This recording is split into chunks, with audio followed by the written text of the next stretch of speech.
Hello and welcome. This is the Clay Golem. This is sort of Foundry VTT, and in this video we're going to be looking at the version 14 feature vote. It's a bit of a mouthful. I've done that 3 times so far. So we've just had the version 13 drop, of course, and a lot of us have not updated yet because we're waiting on mods and things like that. But in the way that Foundry like to operate, that has dropped. They're obviously doing any bug fixing and stuff like that over the next few weeks, but they're also preparing for what they are going to be developing for version 14. So the way that they like to operate with this is they have some chosen things that they want to do, and then they open up a vote for the users, you and I, to be able to say what we would like. So I thought we'd take a look at that today. And I think version 14 has got some really exciting potential in it. So you can see that I'm at Foundry VTT looking at one of their articles here, the version 14 patron vote. So you can go in and look at that. Now notice I did just say patron vote. You can read this article, you can take a look, you can dive into it as much as you want. If you want to actually vote on the feature that's coming up, and I'll show you that in a few moments, you do need to be a Patreon member. That means that they're not being spammed by people who perhaps will never ever use those features and things. It's those people who are, you know, sort of showing that they're a bit more dedicated to the community. They get the loudest voice, which kind of makes sense, even though it is a bit excludatory in lots of you who aren't patrons or potentially can't afford to be patrons. You're putting your money other places. So what's coming up in this one? Still got my bit of a cough, I do apologise. Alright, so planned features at the bottom here. So this is, notice, time of releasing this video, which will go out today, the 23rd of May. We've just got under 2 weeks. Okay, so if you're going to do this, you need to get in it. So planned features, what are they planning to do anyway? Scene levels. This is essentially to take what Ripper's Levels does and make, to a certain extent, that to become core features. Now, Ripper's Levels is absolutely brilliant. It's really, really good. But we also know it's challenging because Foundry is not built in a way to support multiple levels. They're going to change that. They're going to build that in. So when we're looking at, you know, things like, you know, inns and taverns, you know, and you want to go upstairs, you're going to be able to do that, rather than, for those of you who watch Curse of Strahd, where I've got different maps on the same scene and it jumps around, it will actually do levels much more sensibly as core function in Foundry. So will that get rid of Ripper's mod completely? Probably not. What it will do is it will strip down that mod significantly, and it will be enhancements to the core feature rather than trying to replicate something that doesn't exist in a core feature. I think that is going to be brilliant. Of course, you've got it on screen. If you can, you know, if it's big enough for you, you can pause that and read it, or you can just go to the foundryvtt.com, find the article, version 14 patron vote. You'll see this here. So if any of you use the Pros Mirror stuff, I don't really touch on it. It doesn't really impact me at all. They're making improvements to that. They're also making improvements to scene management. So lots of canvas features and things. They feel it's getting a bit chaotic. So again, just improving some of those scene management stuff. We've got some improvements to the UI. We're going to improve that as well. I think those are really good. But obviously that scene levels is a big kind of heavy hitter of what's going into this version 14. Now we get to the feature prioritization poll, which is a bit of a mouthful again, especially as you can possibly hear. I'm still a bit cloggy and coffee. What they are looking at potentially bringing in: advanced measured templates. So what they always do is tell you a little bit about what it is, what this feature will do if it's voted on and goes forward, and other things they might do as part of it. So you might get these features at the bottom, you might not. It depends how well the development goes. It depends how many challenges they have. They're not committing to that. So provide a way for measured templates, provide the same types of automated behavior that are possible with scene regions, supporting attaching a template to a token so that template moves with the token. Well, hang on a minute, isn't that auras? Interesting. Improve integration with the targeting system. So when you place a template, it will auto-target those tokens within. API framework for rendering animations inside templates. That's things like your fireballs and entangle and stuff like that you can do. Constrained by walls, and adding support for video textures, so animations within there rather than just images. Now, some of you are probably thinking, well, we can do all of that already. Yeah, and we do it all through mods. So we have mods.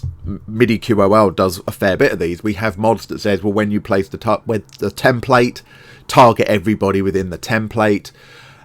So bringing some of those things into the core Foundry, again, it reduces the reliance on mods. It stabilizes some of those processes. I certainly have some challenges with some of my spells, and I spend quite a lot of time checking template spells and things like that are working correctly. For me, that I think is a really good step forward that will give benefit to pretty much every Foundry user, not just those who do D&D, because there's a lot of people who don't use Foundry for D&D, of course. We mustn't forget those people. And I know some of you watching these videos are not D&D people, but this would be a really good wide-ranging option. Document tags and improved search. So, I mean, I'm using Ripper's OmniSearch because the inbuilt search stuff I find is just really poor. So, potentially being able to do that, being able to tag stuff. So, again, you can read this in your own time in more detail, but being able to tag stuff. So, I'm using Ripper's OmniSearch and Tagger, and what they're essentially proposing is to make improvements to the abilities that will reduce the need for, or at least the functionality of those additional modules, because they'll become core features. Obviously, we would need to see how that's implemented to know how good they are. So that's potentially a really useful one for people. But again, we do have mods that circumvent the need for that. Improved drawing tools. So some game masters relying heavily on drawing tools for improvisational gameplay. They've quite minimized the amount of tools in there. So giving extra tools if you want them. If that's for you, that's for some people, this will be like, oh, this is the best possible feature they could add. If it is, go vote for it. Improved vision and detection. So vision works perfectly well in Foundry, but it is limited. What happens if you have multiple types of vision? You have tremor sense, as well as blind fighting, as well as dark vision. You it's a bit awkward which one you're using, and you have to switch it over. So they're proposing to make some changes so that you can have multiple different types of vision. You can easily switch between which ones are working, etc. So again, mods like Vision 5e and stuff, in an attempt to make those redundant, bring those into core features. Now, there's lots of games that use different types of vision. D&D obviously does, but there's plenty of games that don't. So I'm not sure how wide-reaching that would be beyond the D&D realm. But again, if that's something that you find is a pain in the butt in your games, that might be for you the one you want. Manual fog of war. Now, a lot of people would say, surely that should have been in from day one. Maybe not. So that's the ability, you've got automatic fog of war as the players explore and they see areas. They reveal that fog of war so they can see the rest of the map. The idea of this is that as the DM, you can deliberately choose to unmask areas to say that's no longer in fog of war, or to remask areas as you want to, rather than relying on token exploration to remove fog of war, or having to replace the entire fog of war. So again, depending on your gaming style, your DMing style, that might be a massive improvement to the way you run your games. For me, that doesn't make a huge amount of difference. If it was in, I would definitely use it, but it's not top of my list. Placeable items. So the ability, now again, this is where you look at one of the mods and you go, well, I've got item piles, and this is essentially subsuming item piles into core Foundry. And that's the easiest way for me to kind of give a really basic explanation of what these features are kind of trying to do. So, embedded document type allows you items to be placed into a scene with a visual representation. Yeah, item piles does that. Add a new canvas layer that contains and displays items that are present within a scene. Provide permission controls of who can react with placeable items. Who can pick that chest up, who can, etc. So that is kind of, yeah, a replication of item piles. Again, core function, which is nice. Anything that removes the need for mods stabilizes the game. It makes updates and things like that quicker and easier. You're not waiting around on as many mods, if any at all. So again, really nice one. However, I find item piles works perfectly well. So again, for me, that's not a core critical one. This is another big hitter. Pop out application windows.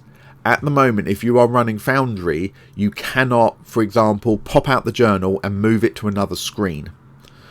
And for a lot of people, that is really challenging when you're running it. Yes, you can set up a second DM account and have that running in another screen and then have your journals and things open there. That works perfectly well, and I have done that. It's not slick, but it works. But for a lot of people, they just want to be able to pop stuff out and move it across. It might be a description of a monster and they want the stat block in the other window. It might be that, yeah, you've got your entire adventure within Foundry and you want to have that journal so that you can follow, or that compendium open so that you can follow the adventure instructions in one window while you've got your playing thing in the other. That's what this is designed to do. And I think this is going to be very, very popular with a lot of people. Now, for me, I tend to run adventures that are not... I build the adventure in Foundry, but all my room descriptions and everything else are external on separate documents. So for me, I do use my second window for that, but it's not within Foundry. So for me, it really doesn't give me any particular challenges. However, you know, some of your players might want to be able to pop out stuff as well. This potentially gives that option for them. So yeah, that might be a really popular one. Special effects regions. So again, this is about being able to use, you know, we currently use things like tiles and stuff like that to be able to play animations and stuff. This is extending the ability of like regions and stuff to be able to have special effects on them. So expanding that capability. It mentions here about providing a set of built-in animated effects such as fire, smoke, fog, water, lava, electricity, acid, and more. So this kind of is leaning towards, you know, graphical representations of terrain and things like that. So again, you know, terrain regions that support visual effects rather than having a region and then putting another tile on top with your visual effect, etc., which of course does work. But just expanding that regions feature. Again, if you use regions, I mean, I use regions a lot. It tends to be adjust light, dark, mask weather, and teleport for people going up and down stairs. Those are the big things I use regions for. And then I use tiles for other things, Monk's active tile triggers for traps or localized events and things like that. So again, for me personally, I think this is a really good addition. It's just not going to be a heavy hitter for me. So where am I going with that? It does tell you at the bottom here how to vote, and it's available to patrons. Let's swing over to here. And you can see we're now on Patreon, and it gives you the poll options, and it's quite simple. You choose which one of these that you think is going to give you the most benefit, and you click on it. So as of right now, you can see what the votes look like. You can only see those once you've voted, so there's no kind of, you know, be honest with it. Vote for what you would like rather than what you think is going to be most popular. I've gone for advanced measured templates because I think, for me, that is going to have the biggest impact. It's going to save me the most setup time with the way that I do things. You know, with lots of spellcasters and, you know, region effects, trap effects and things like that. Who's currently winning? We're only on day 2. Okay, so there's a long way to go. Pop out applications. I wondered if that would be the case. And that is currently in the lead for that pop-out applications window, for that second window kind of thing. Improved vision is right up there as well. Yeah, I'm happy with that if that comes in. The next one is the advanced measured templates, and then currently the replacement for item piles.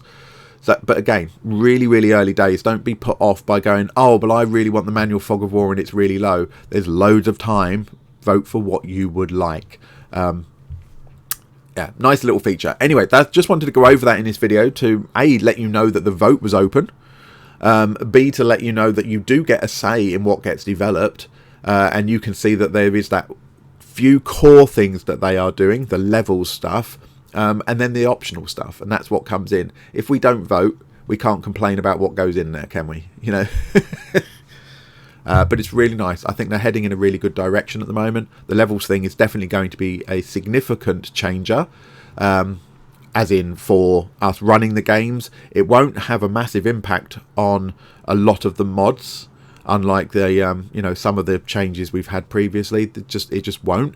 It will obviously impact levels massively, and a small selection of Rippers mods that all work around levels, wall height, better roofs and things like that will all be impacted by it. Apologies, another cough. But that's not a bad thing. It's just a thing. So there we go. You know, go and vote if you are a patron. If you're not a patron, obviously, unfortunately, you don't get a voice in this vote. But you know, I think it's really interesting to see what they're proposing and direction they're going. Now, also remember, just because what you choose doesn't get voted in for version 14 doesn't mean that that won't become an option and stay in the voting arena for version 15 or 16 or 17. So it's not a case of, well, if we don't take placeable items now, we lose it forever. That's not the case at all. It just means it slips down the priority list. Right, I'm going to stop babbling. Have a great day, everybody. Take care, and I will see you in the next one.